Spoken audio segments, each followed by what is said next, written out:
Welcome to the Call Dad podcast with your host, Call Dad CEO and visionary Matt Posda, featuring special guest, recruiter Connor Coutant. I'm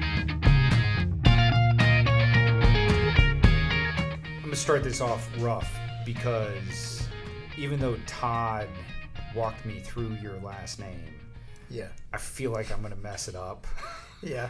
So it's French, is it? Yeah, okay. So Coutant. Coutant. Yeah, like I'm taunting someone. Coutant. Yeah, Coutant. Yeah. I love how you like flexed forward like you're actually taunting somebody. Yeah. Oh, yeah.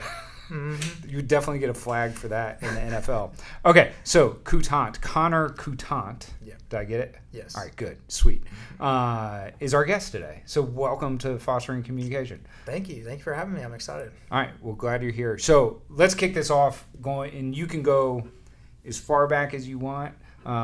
Doesn't bother me. But how'd you end up in HVAC?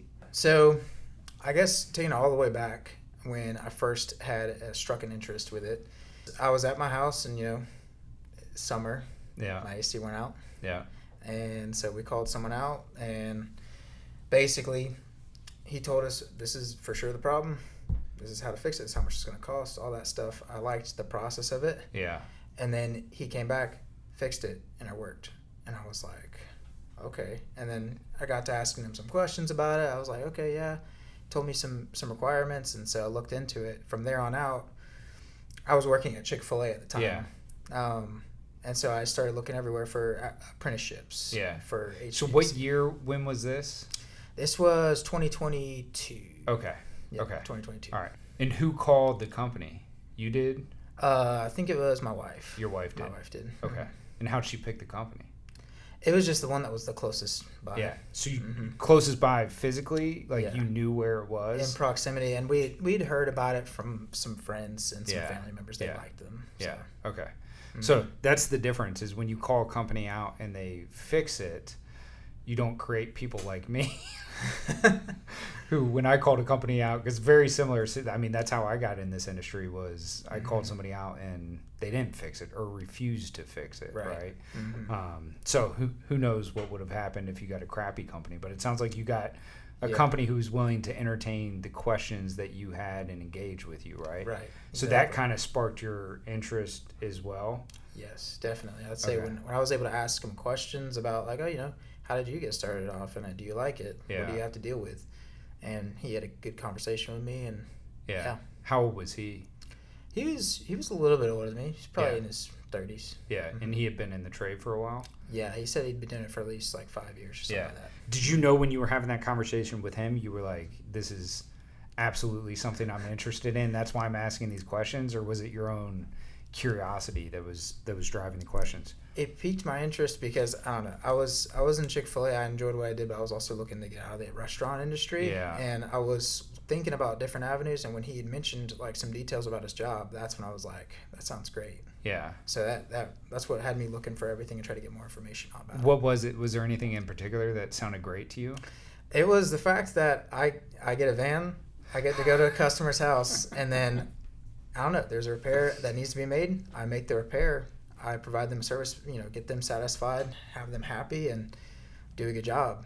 So translation, you were sick and tired of the never-ending line at Chick-fil-A. Is that what I'm? You were tired of customers coming to you. Not at all. You wanted to take the service. You wanted to take my pleasure to the customer. No, not at all. That's awesome, though. All right, so you wanted to get basically hands dirty. You wanted to go out and solve problems, right? Exactly. Mm-hmm. Okay. Were you looking for something already before that happened, or it just so happened that you were going through that when you had the problem at your house? I was kind of casually looking for something, but not really like doing a whole lot of research. Yeah. But it was at that point I just started doing research for HVAC. Yeah. Okay. So that's cool to have that kind of epiphany moment. Did you tell your wife at the time, like, I think I found what I'm interested in? Yeah. So at the time I mentioned it to her. I was like, listen, really the only thing to get started is to get my EPA. Yeah. And I was thinking of a way to do that. I looked at, technical college. I looked at different things I could do online to get my EPA. And I was like, well, I'm working a full-time job currently.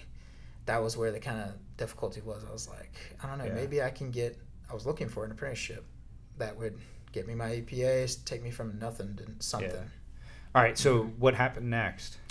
So I looked on Indeed and I applied to probably a dozen different apprenticeships, and pretty much all of them HVAC. all of them HVAC. Okay, cool. Yes, in particular. And I'd asked them. They said, "Oh, you need to have your EPA." Some of them required some experience, and I was like, To even get into an apprenticeship. Yeah. Whether that be an install helper, whether that riding along with a service tech, anything, they kind of required a little bit of experience or your EPA. So welcome to our training program where you have to be trained before you can enter the program. Exactly. Okay. Yeah. It sounds like a great strategy. Yeah. So after a few months of looking, I saw the listing for, back then it was Sky. Yeah. Yeah. For their SOAR program, and I looked at it and I was like, babe, this is literally everything that I've been wanting and looking for and praying for a while. Yeah. And it's got everything. Like, they'll take you from nothing, get your EPA, pay you while they train you, so I don't have to pay to go to school. Yeah. So it was like a dream come true. Yeah. It was funny. You seemed timid when you were saying Sky or SOAR. It's like, Sky. The hardest one for me to let go of was SOAR. I still to this day will slip up and accidentally call CDU or call dad use SOAR. Yeah. I'm sure it's even harder for you because you went through the program, right? That's exactly right. Yeah. I can't stop saying it. Just like my pleasure. I can't stop saying that. There you go. All right. So you found that. You actually talked to your wife about it and you applied. And then how quick did you hear back? Pretty quick or? Yeah. Fairly quickly. I'm trying to remember. I think it was Katie who reached out. Reached out first. I did a phone interview with her. Yeah. I was like waiting by the phone, ready. I was like, I gotta get this job. I want it so bad. And then was this the only interview that you did? Okay, yes, so the rest shut you down because you didn't have EPA, you didn't have some level of experience, whatever it may be. Okay. Yep. So it was Katie, and then I think afterwards it was to the location manager at the time, who ended up not sticking around for super long. Yeah. And then my application got lost. Yeah. And then I had to reach back out, but then everything got resolved. Yeah. Was that Tim or Chuck or Tim? Okay. Yeah. All right. Mm-hmm. Okay. Cool. And then once that got resolved, who'd you talk to? I talked to Chuck next. Okay. And then I talked to Matt Stewart. Okay. Cool. Mm-hmm. And then Matt gave you the whole value spiel. Yeah, values. Try to scare me straight a little. Yeah. Yeah. So it's a method that we use here where everyone who's been through Call Dad U knows that there's that Matt gating factor where Matt Stewart will try to tell you that this is a terrible idea and a terrible job and that you shouldn't do it. Mm-hmm.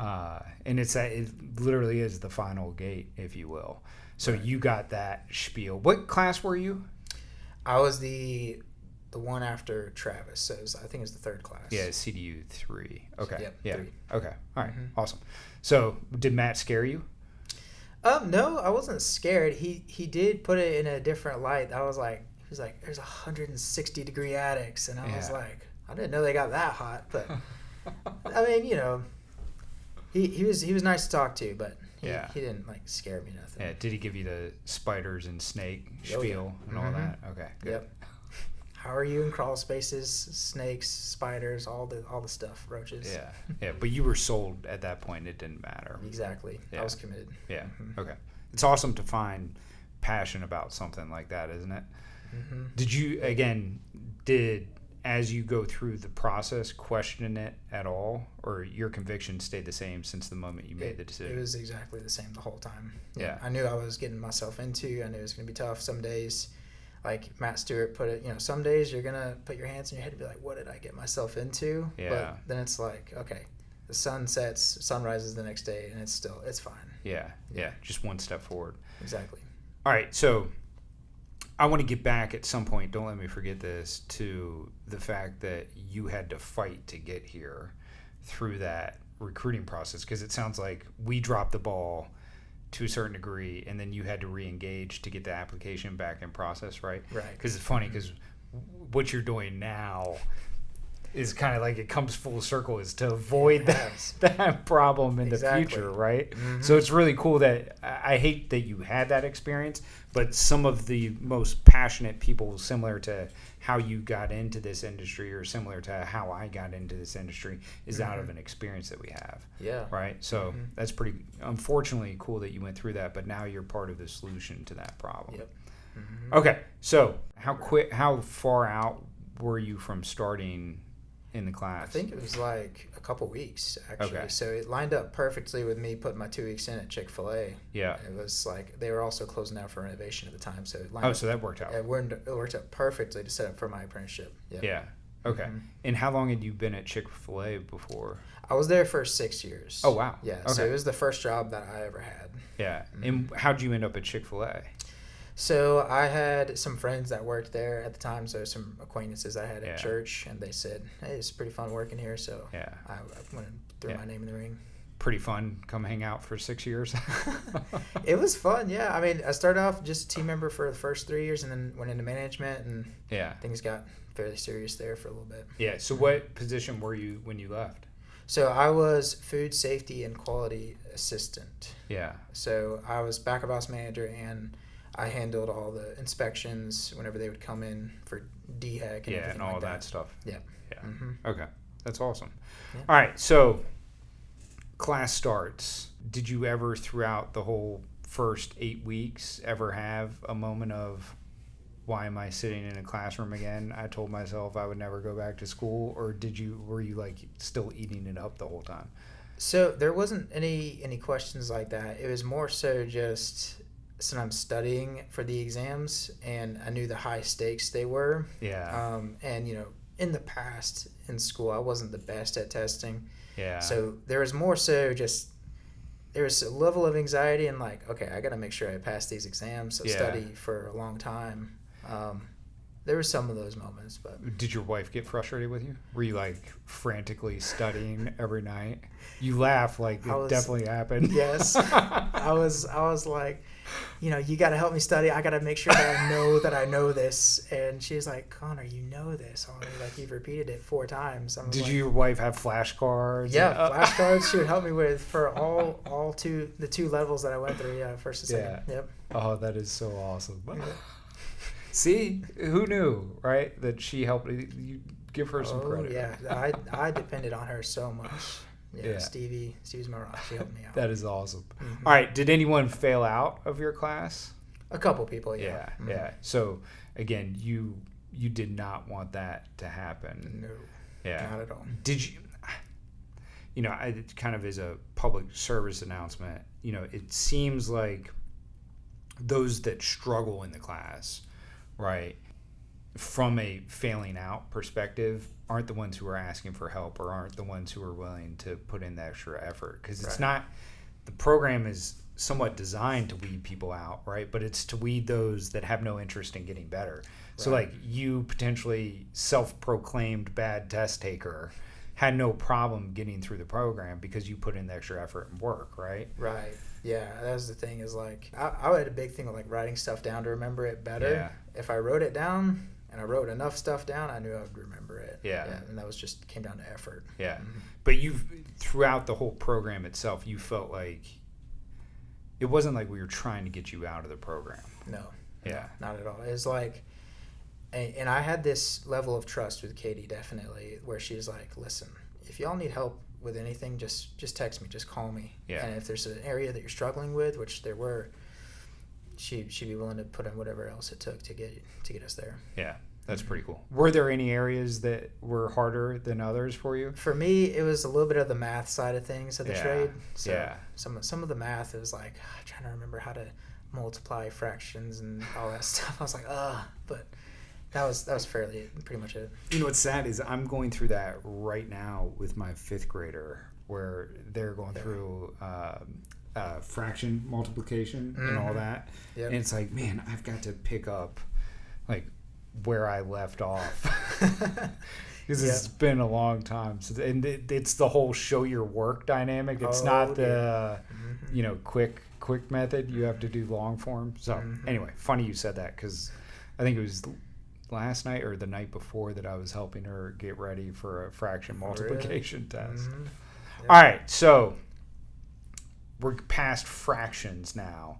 You go to the field, and you tested out after level 2, right? Mm-hmm. Okay, so you go to the field. How was your first experience in the field in Colombia? So it was a good bit of riding along at Yeah. first. And, you know, back then we had a very different culture than we have now in Colombia. Yeah, and sorry to cut you off. I know I just asked you a question, but Yeah. what happened in Colombia was we acquired an existing brand. Yep. And we had transitioned that brand to Sky at the time.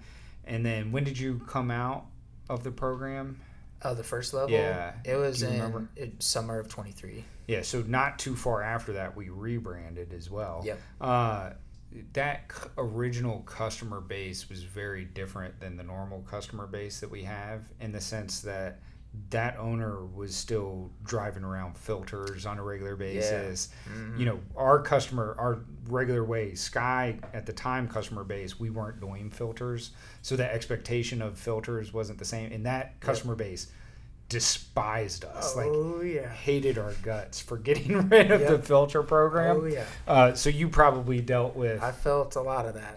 Yeah. Okay. Sorry, but anyway, I just want to put out there that was an acquired customer base. We were going through a lot of transition in that market, not only from a management and leadership perspective, but also just from a customer perspective, right? So kind of double whammy. Yep. Okay, so you get out in the field, a lot of ride-alongs. Yeah, so I ended up talking with my manager at the time, Chuck, and seeing like if there was any opportunities to get ride-alongs with guys who had been through Dad U, or SOAR program, and that's when he was like, yeah, let's see about that. So I rode along with Travis and Lewis, and they helped get me up to speed on a lot of things in terms of service. Yeah. So that was a good bit of my time, and then I started doing maintenances and branching out after that. All right, so let me hear that again. You proactively asked for opportunities to go ride along in other markets? Correct. Okay. Mm-hmm. You may not know this, but it is a reoccurring theme that those that progress faster than others, not that there's anything wrong with it, like everyone progresses at their own pace, right? Mm-hmm. Perfectly fine, no issues, but those that are willing to raise their hand, and the funny thing is a lot of those, like, we're still paying you. It's not like we're not trying to give you opportunities. Mm-hmm. But like Derek's story, if you've ever listened to Derek talk about it, like he was in his off time going out and riding along. This is pre-YouTube, so there was no videos online to watch or any of that. Sorry, Derek, for aging you. But the point is like he would go on off hours just to ride along and get experience. Right. So again, you took initiative there to go above and beyond what you were actually being asked to do. Right. Yeah. And it was my goal, because I feel like I wasn't at the point yet to do what I wanted to do. Yeah. And so what can I do to get there? Have you always been that way? Like, was that something you did in Chick-Fil-A days? Not. I'd say I could ask about things, and sometimes those opportunities would present themselves. Then, not all the time, but it wasn't the exact same working for Sky. It was a little bit different when I got to this level. Yeah. Okay, so you just ultimately, your driver there was you wanted to figure more stuff out faster. Right. Mm-hmm. Yeah. Correct. How often did you do that? So I did that for 2 weeks. So I traveled to Asheville, rode with a week with Travis, and then for a whole nother week for Lewis and Hickory. Yeah. Mm-hmm. Okay, cool. Yep. And again, it was different times back then because Columbia was going through its own, again, transition. Yep. And you didn't have really any CDU folks above you at the location to navigate. So you were kind of on an island, right? Yes, that was more or less how I kind of felt. Yeah. And I say this all the time. You've probably heard me say this before, but it's like those first few classes, unfortunately, it's Wild Wild West. Like now we're starting to get to critical mass where there's individuals like you, not only in different departments, but have gone through the program in different ways than what people are currently experiencing. Yes, there's a lot more structure to it, for sure. All right, while we're on that topic, if you could give one piece of advice to somebody in the program currently, what would you say to them? So for me, what I'd say is, listen, just do not give up. Like, there are going to be some times where you're like, can I even do this? You're going to question yourself. If you can, you just have to already know, hey, there's going to be a way I can work this out and do this regardless of how I feel currently. Because feelings are temporary, but whenever you put yourself in a situation, you keep trying. If you fall down, you keep trying. Ask for help.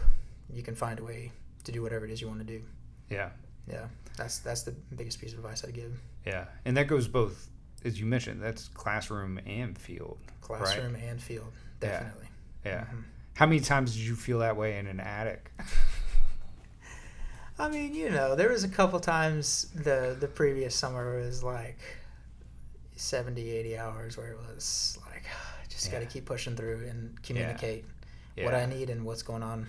Yeah. Mm-hmm. Was the hour dynamic the hardest for you, or was it the, a repair that you've never seen, or a problem that you couldn't diagnose, or chasing a wire issue? All of the above. Yeah, I'd say that if you sometimes are working long hours, you might be put on a repair. It's like, I've never done this before. I got to figure it out. Yeah. And then trying to diagnose something like, is this for sure the problem? Yeah. The questions. Yeah.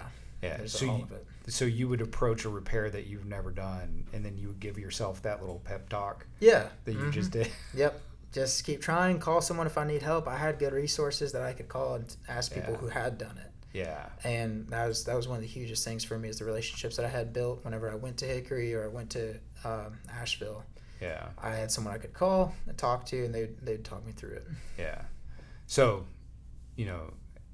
knowing that somebody has your back, but then also building relationships where you have the ability to ask those around you. Yes. Mm-hmm. Yeah. That was huge for me, knowing someone had my back. Yeah. Mm-hmm. Okay. That's awesome. All right. So how long were you back in the field? Because I know there were some class structure, timing changes and stuff that we went through with some of those classes. So how long were you out? So I think I was out from, I want to say June till about 6 months. Okay. Yeah, all right. Yeah. So you were, you were still on, and then level 2, back to classroom. Right. How was that transition back? It was exciting. It relief, like, oh gosh, I get a break from the field. Yeah, it was a little bit. I was like, okay, I know that I could pass the first level. I'm back in level 2, and I'm like, time to get back to studying and learning more to help me in the field again. Yeah. It's kind of like a checkpoint. Yeah. It's like, all right. So was it easy? Was level 2 easier then for you, or about the same from classroom perspective? I feel like it was a little more difficult in terms of the stuff you're looking at, but for me, I felt more in a groove after level 1. So level 2 was kind of like returning to some familiarity. Yeah, because you knew what was in terms of how the test would be handled, how material was disseminated, so you just knew what to expect. Right, I knew more what to expect, exactly. Yeah. Were you still doing flashcards with your wife at home? Yep, still. I was like, hey, these exams still have high stakes. I was like, I can't risk it. Would you say her name Stevie? Stevie. Okay, all right. So Stevie with the flashcard hat. Yes, no doubt. All right, awesome. So past level 2 and then back in the field. Yep. Did you do any on call or take anything while you were in level 2? During the classes? Yeah. I think there was, at the time I had offered it, but I don't think they were like... They needed in Columbia at that point. Yeah. Okay. All right, cool.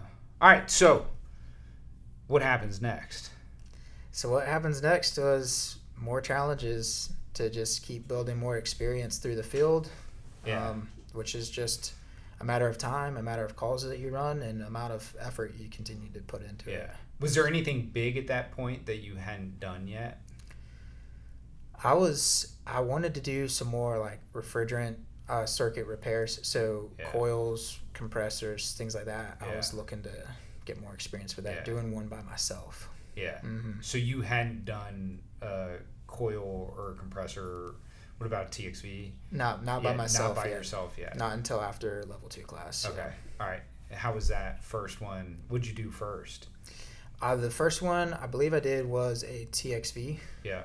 And it was better than I was expecting it. How long did it take you? It took me probably 3.5 hours. Okay. Probably all right. 3.5 so not or too bad for your first. Yeah. It wasn't too bad for my first, yeah. But I was expecting it because I looked up videos on YouTube about it, to make sure I knew I could do it. Where usually it's a braised joint on either side and then a braised joint for the capillary. You got a mechanical. But I got one side at least had just I could turn it with the wrenches, but the other side had to be braced. So it was like, okay, it's a little bit easier than what I was expecting. Mm-hmm. Was that an American Standard? Oh shoot, I can't remember which one it was. It might have been. Probably. Yeah, probably. Okay. And then, so did you know that was on your schedule for the next day? Like, that's how you were watching the videos, that whole thing? Or you were watching videos I was watching day of. Yeah. Okay. I didn't know the day before. Okay. All right. So probably a good thing because your wife would have been giving you flashcards on TXV the night before, right? Exactly. Yeah. It would have been more work for her. All right. So, again, were you building these things up in your head that you were waiting for that call? Or at this point, you just fallen into a groove where anything and everything, it didn't matter what was thrown at you? At that point, I was just like, okay, it's time for me to expect the unexpected. Yeah. Just whatever is needed, I'm going to need to go ahead and head over there and give it my best try. Yeah. All right, so we talked about kind of how you navigated CDU and that whole thing. What was your perspective of Call Dad in general at that time? At what point? Whenever you came back, because you were, so this is post level 2 in the field working.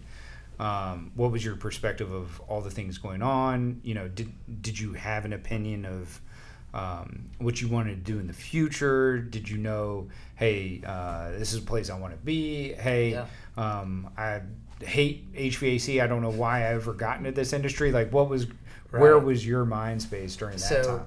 There was a point, I'd say several months after level 2, where I starting to get towards the summer side of things, where I was hitting a groove and actually felt like I was hitting a stride in my career. And I was like, okay, I got this. And I started doing my own compressor for the first time. And I was like, I can do all of this. Like, this is starting to work. You know, some challenges still mixed in there, obviously, but definitely I was gaining confidence, and I was super happy with just the earning potential that I was getting and the relationships that I was building with my coworkers in Columbia and outside of Columbia. Yeah. I was really loving it. Yeah. Yeah. Okay, so you hit your groove. What? So that would have been. It would have been close to a year in, right? Mm-hmm. Yeah. Okay. Just about a year in. Yeah, around April, I'd say, is when things really started cooking. Yeah. So do you think that is talking to other people that have gone through the program? Does that seem about right? That it takes about a year until you start to feel comfortable? Yeah. I mean, some people, they there's definitely some people that were like, they've done similar things in the past, so they get comfortable a little faster. Yeah. But for me, if it's your first time doing it, usually it can take a little bit about that time to really start getting in a groove and not having to extra think about every step you're taking. Yeah. But yeah, for me, it was about a year. About a year. Yeah. Do you know anybody that took longer that you had to deal? I'm not asking names. Like, don't name people, but I'm saying people that you had to talk to after the fact and said, like, hey, it's going to be okay. There's been a few of those situations. Yeah. Yeah. Mm-hmm. And what would you say to those individuals? Well, first of all, I'd ask them what sort of problems are you going through right now, and just try to walk them through that. Just be like, hey, it's going to be fine. It's going to work itself out. If not, we'll get help and try to get it done. Yeah. Okay. Mm-hmm. Yeah. If you break it or ground it, we're not going to. Like, we've talked about that a lot, where it's like, I think even at the last company meeting, we talked for a while about that, where it's the dynamic of like, no one's going to get mad at you for making a mistake. Right. Like, when we expect you to go in the field and learn something you've never done before, like, especially in a customer's home, like, we're not going to get upset at you if you screw up. We're going to take care of you, and we're going to take care of the customer. Exactly. So mistakes are mistakes. Like, that's how you learn. Like, they're going to happen. I'm not saying go out there and intentionally try to make mistakes and fail, right? That's not the message. But the message, like, don't screw up. Try to get it right. But it's going to happen. Like it's absolutely going to happen. No doubt. You've just got to get through them, and every single mistake you make, just, okay, I've put that note in my back pocket for later, and I won't forget it next time. That's the big differentiator is, can you learn from the mistake, right? Exactly. Because a mistake is a mistake. A second mistake is a choice. Exactly. Yeah, don't let it become a second mistake. Correct. Mm-hmm. Yeah. So really well said there. I agree with you. All right. So when did you know, or when did you start having interest in other opportunities within the organization? What led to that? Yeah, so it was right around the time we started doing PDPs with Todd. And really, it was just an environment where I could sit down with someone who actually cared about my future and cared about me hitting my goals and reaching my goals. And so he would just be asking questions like, do you have anything in particular that interests you professionally? And I was like, well, at Chick-Fil-A, I was a trainer there, and I really enjoyed training, the aspect of training. So, like, being able to do something for long enough, try to master it, and then pass it on to others in a precise way that helps them get started and then helps them succeed in it. Yeah.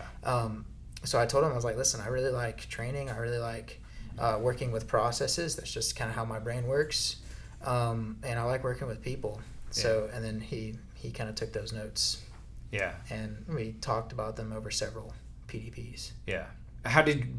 Was this your first PDP that you had this conversation with Todd, or? It was probably my second one. Yeah. Everyone's a little more apprehensive. It's funny during the first PDP. Right. It's like, why is this person asking me these questions, right? Yeah.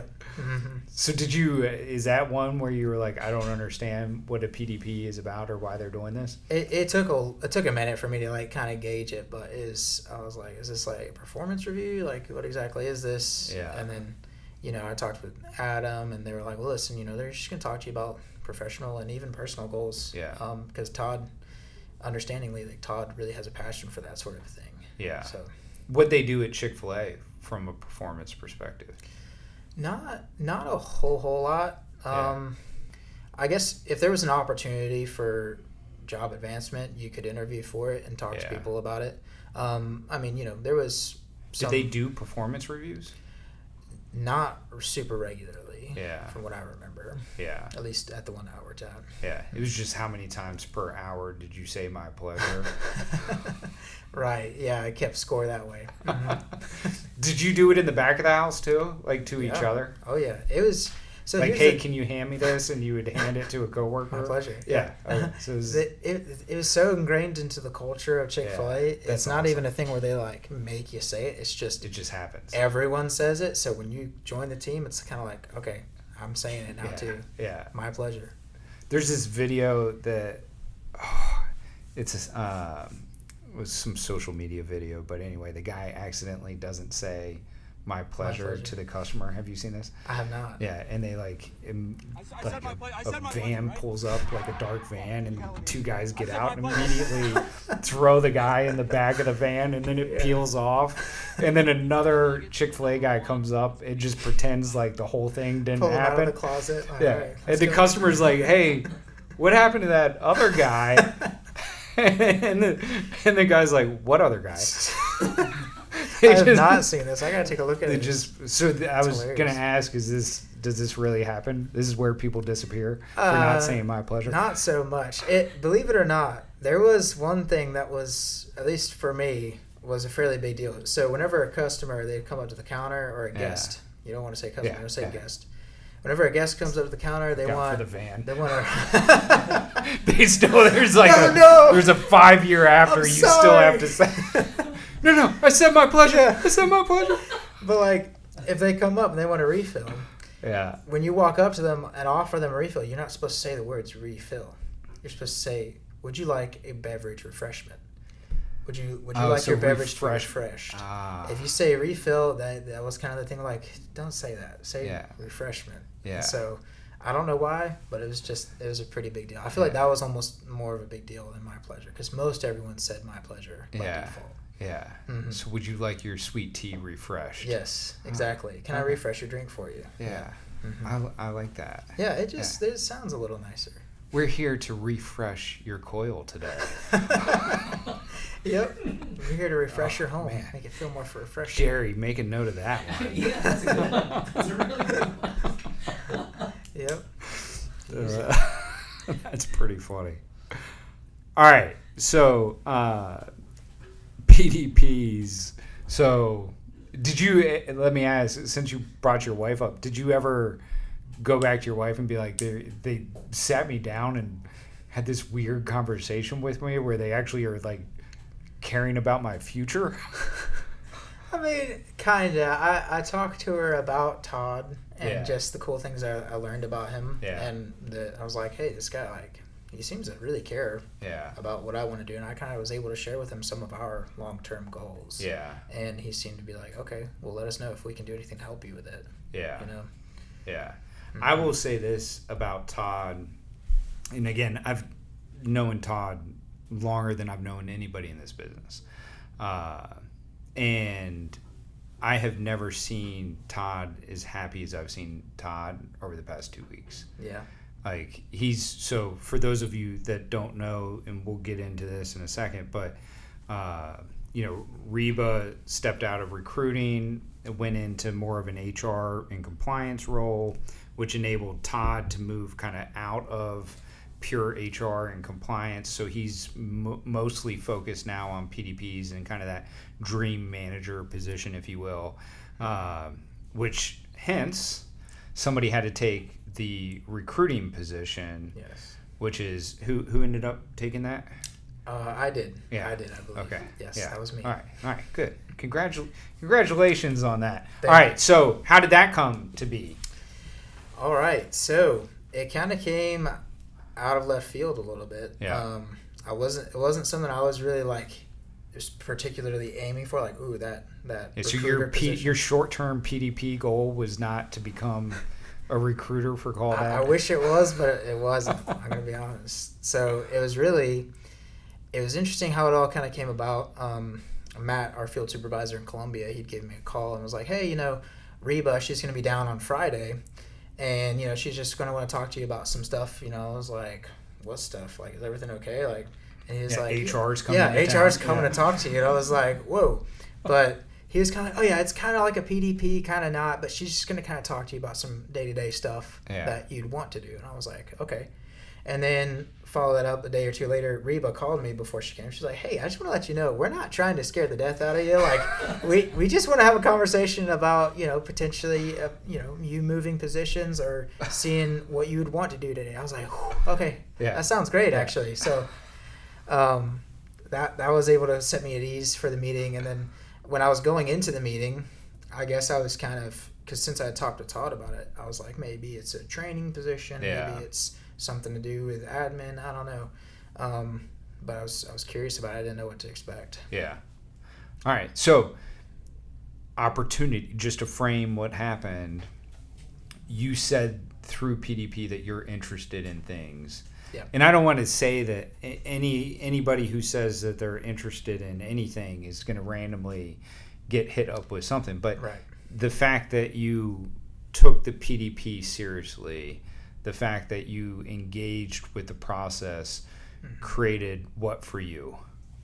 It created a really awesome, unexpected opportunity. Right? Yep. It Like, really did.